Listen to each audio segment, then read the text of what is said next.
Welcome to the Unhurried Living Podcast. We're sharing leadership conversations to help you develop unhurried rhythms of rest and work. We're helping you overcome hurry and make time for what matters most. And now, enjoy today's episode. Hey friends, welcome to episode 258 of the podcast. My name's Alan, and I'm so glad you've joined me here. I'm hopeful that our time together will help you rediscover an unhurried way of life and leadership. Recently, Jem and I were in Kansas City for the Unconventional Business Network Summit. One of the speakers we especially enjoyed was Jo Saxton. A few years ago, she wrote the book Ready to Rise.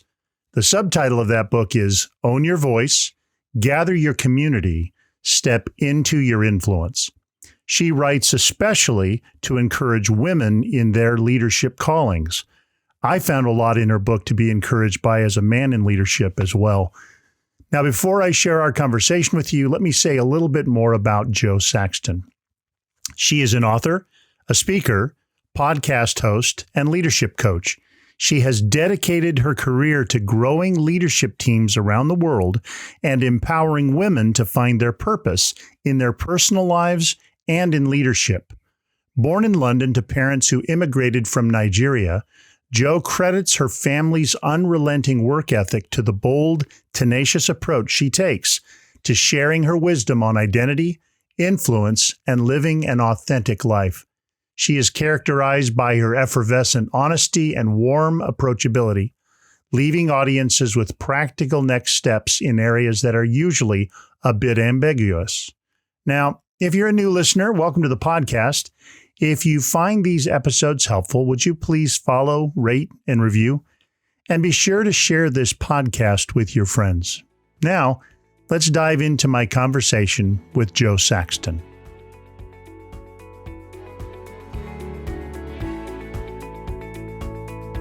On today's Unhurried Living podcast, I'm pleased to have Jo Saxton, author of Ready to Rise. Jo, thanks so much for joining me for this conversation. Thank you for having me. It's good to be here. I'm glad to have you here. And I wonder if we could start our conversation, if you would, just share a little bit about your journey in coming to write this particular book. Yeah, it's a funny one because in some ways there are other books that I'd written, but this was the one I actually wanted to write, really. Oh, really? Yeah, because and there are a couple of things that I'd observed when the book focuses on women leaders and how to basically own their voice, recognize the community around them, and just get on with it. And I kept on finding as I was doing speaking or coaching that there was a lot of wrestling with the how. How do I make this calling work? How do I do this? What am I like? And the how of leadership for women leaders was so strong a question. It would often prevent the curiosity of exploring. Oh, wow. And so that was the main thing. I wanted to somehow put something down so I could say, not that these are all the answers, but these are some of the questions, and this will give you something to work with, and maybe find better questions. And I think that was what was going on in my mind because in my earliest experience of leadership, I actually I didn't really focus on women leaders at all. I was just whoever I was working with, but it did often mean I was the only woman in a room. And sure. And I think in those spaces, I'd look around and think, well, what? It's not that there aren't talented, gifted, called leaders around. So what's happened? What's the breakdown on the pipeline in some way? And I think those were the things that were in my mind when I was getting prepared to write Ready to Rise. Well, I really appreciate that you have written it. You know, you say that you've written to encourage women, to step into their God-given calling for influence, for leadership. In fact, I liked a couple of sentences. You said, if there was ever a time to uncover our potential and voices, it's now. Now is the time to boldly and authentically represent God's goodness in the world, living as channels for his transformative change and power. I really appreciated that. I wonder if you could say more about that, especially for the women you're writing to. Yeah, I think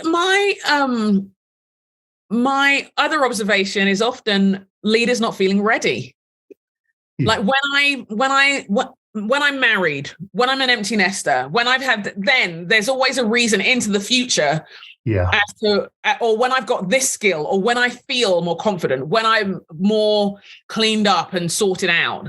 And so I think that was one of the reasons, is that I kept on seeing people push the ball down the field, as it were, and again, out of a desire to want to do the right thing. Like maybe I need to be better before I can lead. Maybe I need to know more. There was often a thing about knowing more. That would get in the way. And so, but also looking at the contexts that I'm in and that I see women leading in, it's like, actually, we need you now. We need your contribution now. And the lens that you bring, the distinctives that you have, the gifts, the talents, the skills, the calling that you have, isn't for sitting on and feeling bad about, but for actually engaging with. And I think that now for women leaders has always been. It's always been now. Yeah. And it will be into the future there now. Absolutely. And, you know, my wife and I were in traditions where I would have been one of the many men in the room with a few women of influence, you know, and what I've come to realize is what a gift voices who are coming from experiences other than mine, how much I need those perspectives and those voices and that facet of the grace of God. And I think some men don't realize how important that is for them. Well, and I mean, everybody's less burnt out when there are more hands on deck on a real practical level. Sometimes our notion of leadership is one of the kind of superhero, you know, right. With an unlimited capacity, with unlimited knowledge, with unlimited skills, when actually we're human beings with limitations.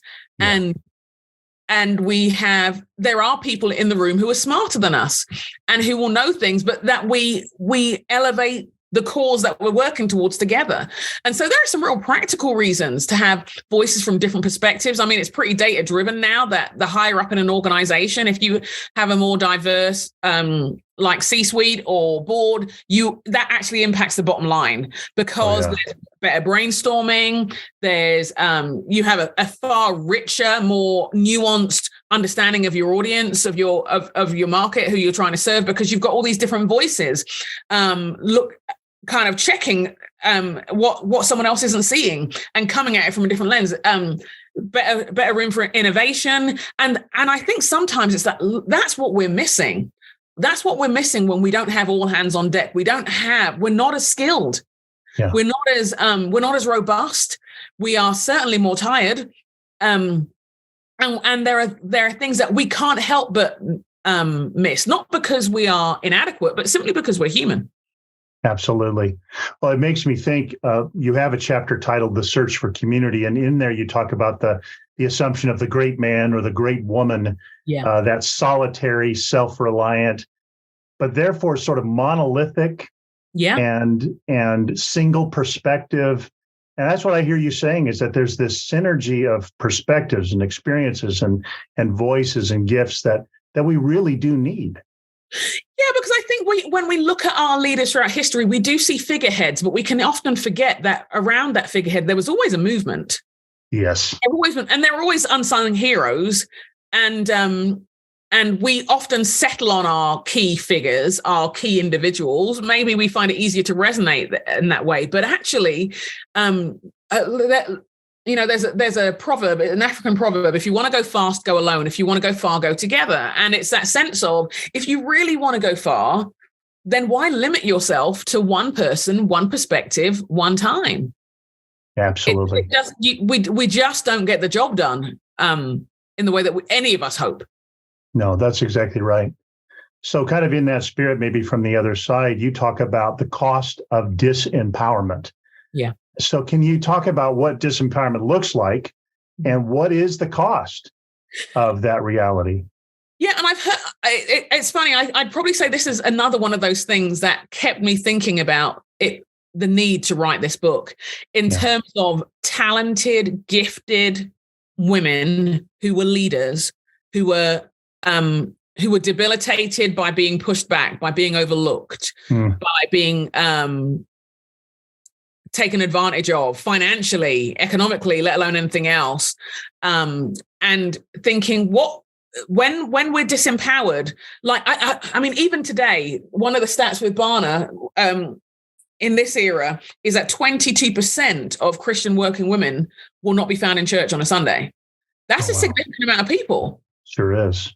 And I think when you feel there's no place for you, eventually you leave in anything.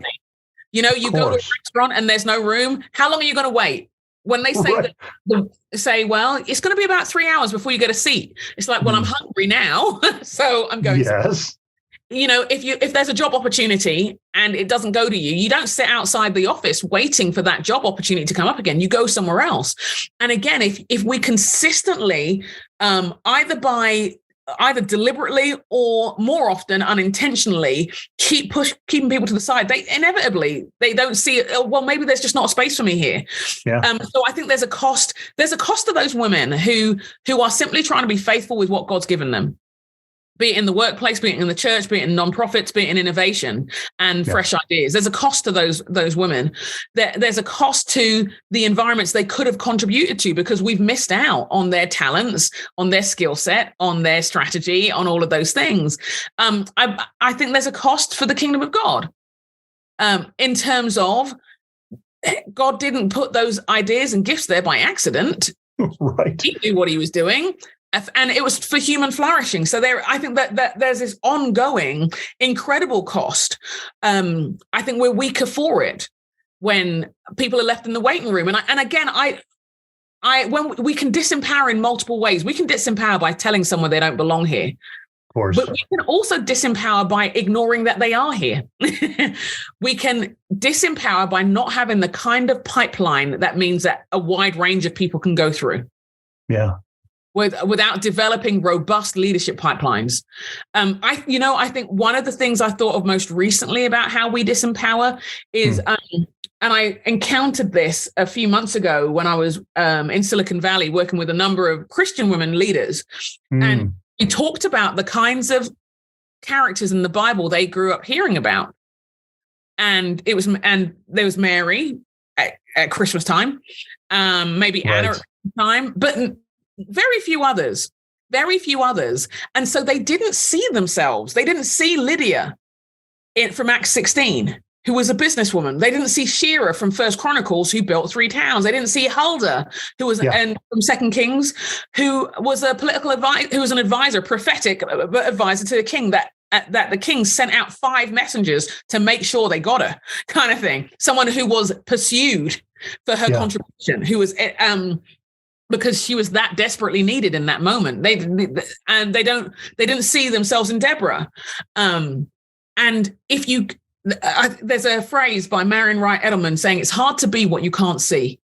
And I think again, when we disempower people, but with the narratives that we tell, or more importantly, the narratives we don't tell, the narratives of a range of women, different ethnicities, different generations, different cultural background, different marital status, all somehow picking up their gifts and just making their contribution. Yeah. And what would that do for us if that was normalized? If we're not even debating yet, we're just looking at the people who are already there, who already did it. What would it look like to normalize that? And what would that say to the countless women who feel disempowered because they don't hear their story? And they second guess their gifts, and they either find another place for them or they bury them because it's easier. So that's one of the things I appreciated about your book. One of the gifts you've given us is really unpacking, I think, a lot of these largely untold stories, at least in certain neighborhoods of the church. Yeah. And they are robust stories. They are rich stories. They are stories of grace that the people of God desperately need. But if it's mostly us guys telling the stories, we may not think to share those stories, the ones you've just highlighted. I think that's true. I think we're used to our heroes, and sometimes we've almost kind of embellished them a little much. And it's funny because for me, when I look at heroes of faith like a Daniel, there is lots to learn, and I'm not alienated by the fact that it's the story of a guy. But that's true. That's true the other way as well. Nobody needs to be alienated because it's Deborah. No. Or because it's Huldah or Lydia. There's no alienation there, but they are stories. There is grace on those, and there is stories that are informative and illustrative for us. I appreciate that. I wonder, are there any of those women that you made quite a wonderful list? Are there any of those women who have felt particularly important to you in your journey, whether at some point in the past or even currently? I think I rotate. Yes, fair enough. I think, there's different things about them. So I think Miriam is one for me because you see the arc of her life in the different chapters. You see her as a teenager and what she does in terms of Moses' life. And then you see her in worship. And you see the legacy of her story because she's quoted in Micah. But you also see her make mistakes. And I think just the arc of her life, I'm struck by with Miriam. With Deborah is a really powerful one for me because of her galvanizing people. What she galvanizes in her community, what she galvanizes in Barak, what she releases for the likes of a Jael in her spiritual and civic life. And I think that's a really powerful one. And I think the others, like Shira, for me, is I just like because she exists. That the fact that the Bible takes time to mention that she built 3 towns. That's amazing. I just find it really funny. Yeah. And there are so many things, so many stories you could tell, but it was a story worth telling. Yeah. A story worth telling. And I think that's part of when I look at I love seeing all the names and even as I say this, I'm mentioning the named ones. You know, there are lots of unnamed women. We don't know the Samaritan woman's name. Yeah. And yet we know of her impact. We don't know the names of Philip's prophetic daughters, but we know that we know what they did.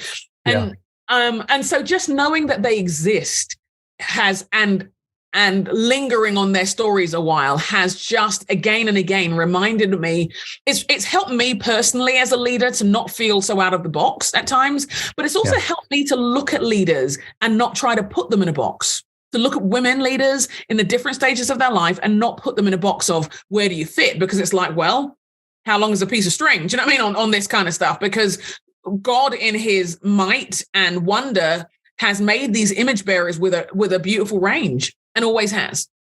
Absolutely. Well, as I continue through your book, one of the chapters, you highlight that story of Jesus washing the disciples' feet. It's a familiar story. We've all heard it. But you share it as really a critical lesson of how Jesus relates to us.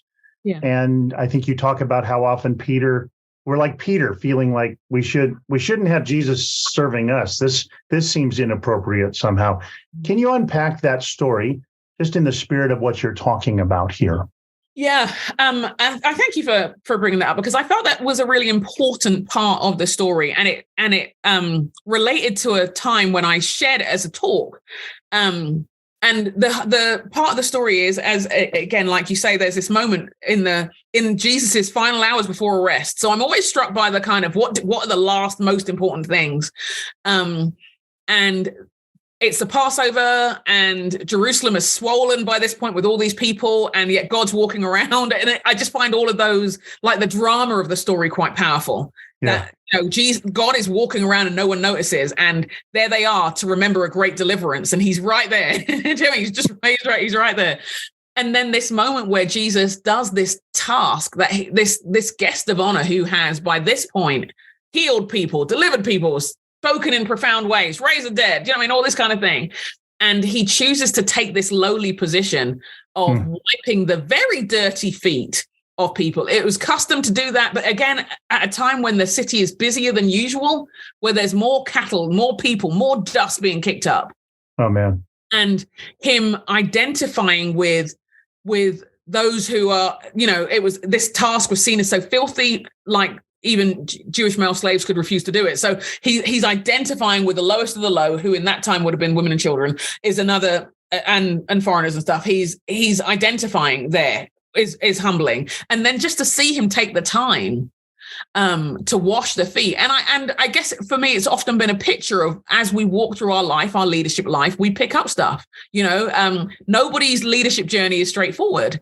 It's not been easy.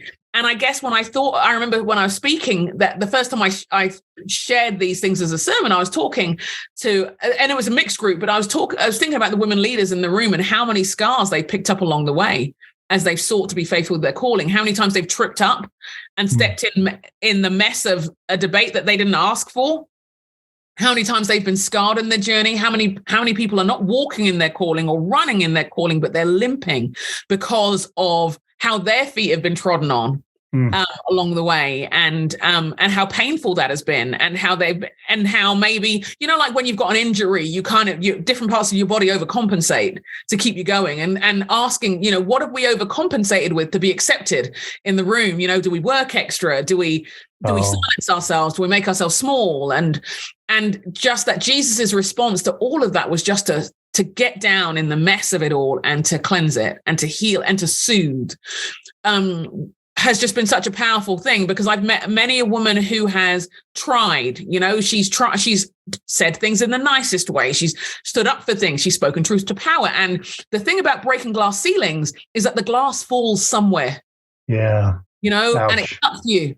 And for all the times, all the hits it takes before it breaks, you're just getting the bruising. And so I've seen many a woman leader who has been bruised by the loneliness of her calling, everything from the loneliness of a calling, the minimizing of her calling, all the way through to Me Too, the Me Too experiences of her calling. When she was on her own in a room with someone who abused their power. The exploitative parts that she's encountered in her calling, and that these leaders who have so much to offer and who are image bearers and have so many talents are now bruised and have reconfigured and aren't as efficient as they once were, not as hopeful as they once were, because actually they've had to spend the last few years covering their scars and healing the wounds and all of that. And I wanted to have a moment in the book just to name that reality for women leaders, to name that actually it has cost you. It has cost you to try and be faithful. Not all of us, and not in every way, but every generation has paid a cost in some way. And I wanted to ask us, what does that look like to bring that to the feet of Jesus, and to bring those broken, scarred feet to Jesus and allow him to heal? And for some of us, that may mean we need some time. There has been many a conversation and many a scar that I've had to discuss with a therapist, just to process, because otherwise those scars have the last word on in fact, they're not scars, they're open wounds. These wounds are the last word on my calling. What that guy said or didn't say, the pay disparity I discovered, or those things begin to shape who I've become and who I'm becoming, unless I have a space where I can heal. And that's just felt really important, to look at the big scars and the small scars and the 1,000 cuts to the heart that many have taken. Like anytime I see a woman leader kind of really have a big meltdown, I'm like, yeah, but how many cuts is this? How many cuts in is this? No, you think she's overreacting, but you're not the first person who's overlooked her. You're not the first this isn't her first time of this. How many cuts did it take for her to get, how many years? And so right now you may be feeling the heat of 1,000 conversations, 1,000 jokes, 1,000, oh, I didn't mean it like that. 1,000 times she was taken for granted. And I think for me, that moment of Jesus washing the feet and washing those disciples who didn't even know what was coming, and didn't even know how their lives would be turned upside down. And yet his presence there felt like a really pertinent thing to share. I love the connection you're making between how Jesus interacts with that inner circle. They all happen to be men, but how Jesus interacts with us, men and women. I'm thinking of some women friends who have found themselves, because they're gifted, because they're capable, in significant organizational leadership roles that no woman had ever held before. These were perhaps in more conservative Christian settings. And I've sat and heard the stories of being despised, of being belittled, of being unappreciated. When I, as a witness, see the men who immediately preceded her had utterly failed to lead in the way, ironically, she is perfectly capable of leading. I love that you are you're posturing that upper room moment of Jesus, that Jesus comes to us in whatever way we may find we've been abused or unappreciated, and ministers in a very servant-like way. That's so powerful. Yeah. And I want us to remember, for all of us, men and women, that he's still there, and he's still making all things new, and he is still renewing, and he's still healing, and he's still present. I think sometimes we may feel in our leadership, our job is to run out of the upper room and just get it done, Yes. And he's like, could you just have a minute, just sit down for a minute. Have a moment with me, because there's some stuff I want to work on for you that will actually help you with the other things you want to do. Yeah, no, I like that. One of the stories I enjoyed reading about, you talked about insights about leadership you learned from 4 voice coaches. Yes. Along the way. I thought that was a great story. Can you share some of that story? And not only obviously you learn, vocal technique or whatever, but you seem to have learned something more than just that. Yeah, I used to, in my 20s, I used to sing in choirs and bands and things like that. So, so kind of vocal coaches were a more than helpful tool. And I think it's just, when I talk to women leaders, a lot of the thing they often say, and, I'm even beginning to build events around it now, is about how to use your voice. How to use your voice. I feel I've lost my voice, or I don't know my voice. And each coach taught me something different. They taught me something about just how you look after your God-given voice. And for those of us who are leaders, how do we look after our physical voice, but the actual gifts and God-given identity in action? Because that's what our voice really essentially is. How do you look after it? How do you pay attention to it? There was a coach who reminded me not to compare my voice to others, which I think can just be a nightmare for leaders. It can be a nightmare. Yes. We compare our skills with others, our results with others, our wins, our losses, our failures, or our successes with others, and it doesn't go anywhere good. And it means that we start imitating, how many of us have sort of worked for them, so it must work for me. And it's like, accept that there's a whole other set of circumstances. You've just seen the highlight reel and thought that's what you should do. Maybe you've even been sold the highlight reel and told, if you do it, this, and this, you'll get that. But actually, there are other parts of the story, because there always are parts of the story that just don't make that translate in the same way. What would it look like to own the voice you have? Yeah. And the contribution you make. I remember a coach who just helped me slow down to feel what was happening. And, I remember that one. And I love that story. It was so disorienting. It was so wonderful. It was so wonderful. Because I was trying to communicate something well. He goes, you just need to be slow enough to feel. He goes, you're not, it's not about speed. It's about actually engaging and feeling what's happening. And I think for us leaders, that's just a good one for us to come back to again and again, for what's happening internally and externally. Before we come up with solutions and strategies and stuff, what does it look like to stand in that space and just take it in? When there are moments in crisis in your community, city, state, or country, before you're like, well, this is what we need to do, how about we just stand? Just take it in. And even be aware of our own fears and excitement or adrenaline as we come to those, but also the things in ourselves that are unresolved that, we can just kind of work our way past, and not in a healthy way. Just kind of like, if I busy myself, I don't have to feel this. Yeah. I don't have to admit that I'm working too hard in a bit to prove myself to people or prove I have a right to be in the room, when actually we need to engage with those things. And then I think the other coach just reminding me of focus and every vocal coach I've had before or since just helps you focus your voice. The whole goal is to bring out the voice you have for it to have the impact it has. And that takes a number of things. And I've learned that to be true for us, that there's a calling that, and again, talking to women leaders directly in that moment, there's a calling you have, but this isn't American Idol. Do you know what I mean? This isn't a reality show where you get discovered. There is something that the Lord is honing and shaping and protecting and nurturing, and you get to do that in partnership with Him and in your community. And those are important things. Yeah, one of the things I'm hearing you highlight, which I think is so important, is that God has given each of us something unique we have to contribute. No one else can quite give what we have to give. And if we're trying to pretend we're somebody else, that's something God put in us isn't going to be made available to the world that needs to hear it. And it's understandable. It's understandable, particularly in environments where things become commodities. Do you know what I mean? Where there's payment involved, and I don't even mean it from a greed perspective. I mean it from a paying your bills perspective, kind of looking after your kids, looking after your aging parents perspective.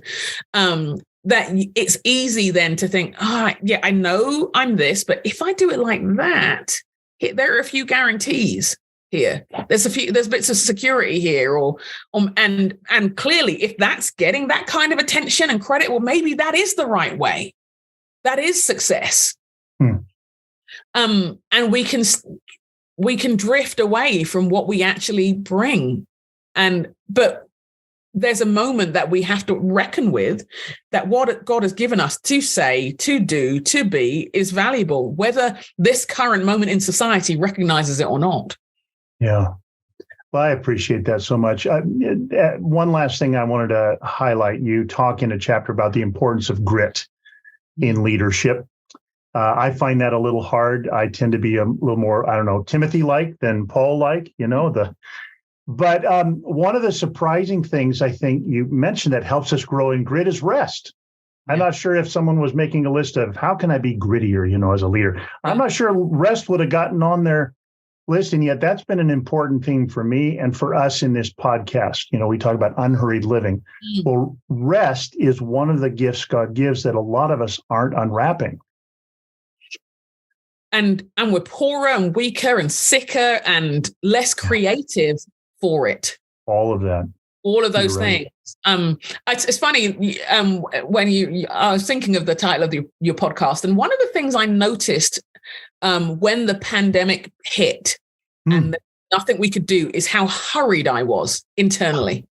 Yeah. And I'd be like, I've got to get this done by then. And I'm like, why? You can't leave your house. You can't leave your house. You can't go anywhere. You can do one walk. It's at like peak times. You can do one walk a day. Yeah. There is nothing to rush about here. And you have no control. And just by feeling rushed isn't going to make this end any quicker. And I thought, wow, I was fascinated to realize that that stopping didn't stop me. Yeah. Because stopping isn't the same as rest. That's right. And stopping is not the same as necessarily, it doesn't automatically equate with being unhurried, but there has to be there's a kind of undoing and a breakup sometimes we need to do with certain values, certain expectations, certain equations. And I think we have done ourselves an injustice and actually some damage in the whole, I'm just going to push through. Yeah. Till. And because we push through and then we'll rest, when actually we don't recognize that pushing through is costing us more than we know. There are diminishing returns even in our productivity, our creativity, and definitely in our relationships with ourselves, our God, and our body, that actually rest would have served us better. Yeah. I can't add my amen strongly enough to what you just said. And I think if we're going to rise into what God has given us to offer to the world, we need to do it from an unhurried soul. We need to do it from places of rest where I remember who I am instead of trying to prove who I am in all this busyness I'm doing. So good. That's so good. Well, I wonder, as we close, could I ask you just to maybe share a final word of encouragement to our listeners, kind of in the spirit of this book in our conversation? Yeah. I just want to remind us it's not too late. The irony is, this book came out on April the 7th, 2020, which was the worst time. Oh, my goodness. The worst time, because it was at the point in the pandemic when we didn't know what to do and we didn't know what we were dealing with. We hadn't worked out how to get online yet, really. Yeah. And it just felt so I remember weeping and weeping because it felt so futile.